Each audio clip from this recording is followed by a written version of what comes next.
Marcus Bell was born in 1968 in Red Hill, Alabama, a place where the shadows of segregation lingered long after the signs came down.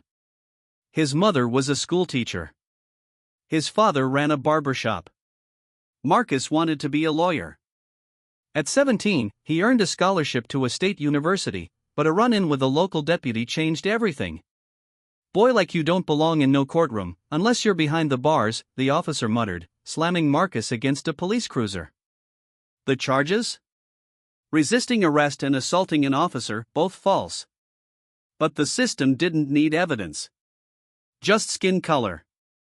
Marcus was sentenced to 10 years. Inside Holman Correctional Facility, Marcus read law books cover to cover. He wrote dozens of letters to civil rights groups. Most were ignored. But one to a young paralegal named Samantha Green caught attention. She wrote back, "You don't belong in there, Marcus. But if we're going to fight this, we need to start with the truth." He sent her everything. Transcripts, police reports, a journal. Together, they began building a case. It took 8 years before a break came. A former inmate, James Scully Daniels, confessed that he heard the arresting officer brag about teaching that college boy a lesson. Problem: James had been transferred to another state, and the Alabama court refused to hear his affidavit. That's when Samantha went public. She released audio recordings, documents, and evidence of patterned racial profiling by the sheriff's department. The media picked it up. Marcus's story was on the 6 o'clock news. In 1994, Marcus was exonerated. No apology. No financial compensation. Just a bag of belongings and an envelope marked "You're free." He was 26. He had missed college. His mother's funeral. His brother's wedding. But he hadn't missed his purpose. "If I can't be the lawyer I dreamed of," he said, "I'll be the fire that lights the path for others." Marcus and Samantha founded the Bell Project, a non-profit helping wrongfully convicted men rebuild their lives. They gave legal aid, job training, and most importantly, a community. Over 300 men passed through the Bell Project in its first 5 years.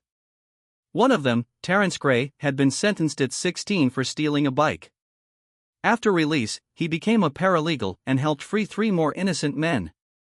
In 2007, the U.S. Department of Justice opened a case against the Red Hill Sheriff's Department.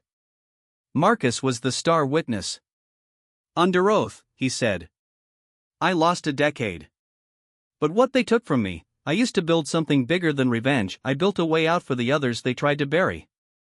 That year, the sheriff who arrested Marcus was indicted on corruption and perjury charges. Justice wasn't quick. But it was real. Marcus Bell passed away in 2018 from a heart condition. He was 50. His funeral was held at the Red Hill Community Church, attended by hundreds, including exonerated men, lawyers, and civil rights leaders. On his tombstone, "Buried, but not broken. They planted me. I grew." Marcus Bell's story, though fictional, mirrors the real lives of black men who have endured wrongful convictions and used that pain to create lasting change. His story reminds us that truth, though often buried, finds its way to light.